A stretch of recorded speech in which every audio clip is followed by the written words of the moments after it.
financing ourselves, a starting point to become a warrior, a 21st century warrior. A farmer starts with some apple seeds. Maybe he has 5 apple seeds and he plants 5 seeds. But he knows that those apple trees might not survive. So he finds other varieties of apples and he plants them too. And he ends up having 5 different varieties of apples, and he has 5 seeds of each, and he plants those. And it takes a few years, and those trees grow up, each giving hundreds of apples, each set of trees giving hundreds of apples. And in each apple, there are 10 seeds. And he takes those seeds and he plants the seeds. And so his first generation of 25 trees become 250 trees, 2,500 trees, 25,000 trees. And he is now known as an apple farmer.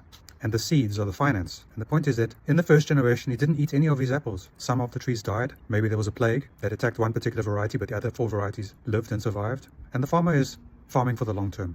He's using the seeds as finance, financing his future, watering those trees every day, nurturing them, looking after them, getting rid of parasites, getting rid of germs, getting rid of bacteria, raking, gardening, maybe being biodynamic, working with nature. And the farmer is farming for the future. In the second generation, he has apples for himself. In the third generation, he shares apples with his community. And in the fourth generation of trees, he is the apple king, selling apples, perhaps making apple juice. In South Africa, we have appetizer, which is sparkling apple juice. And so this man, this farmer, farms for the future. And this view is the warrior view. The warrior is concerned not only about today, but about the future.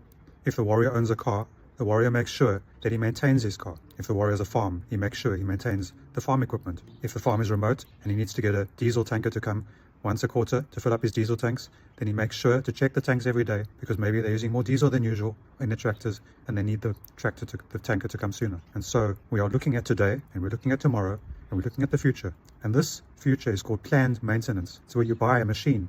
It could be a plane. If you buy a plane, then you have to service the engines. You have to check the fuselage. You have to x-ray the wings. You have to make sure that all the avionics are working.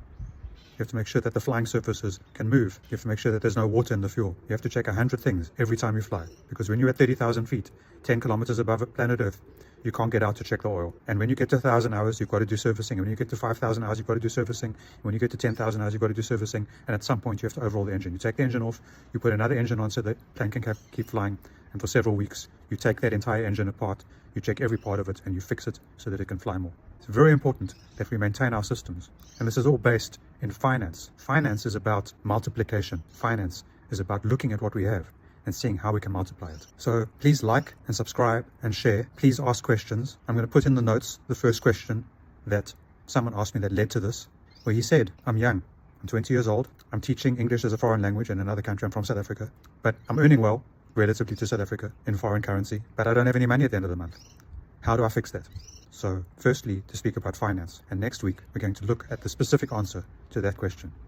Thank you. Have a good week.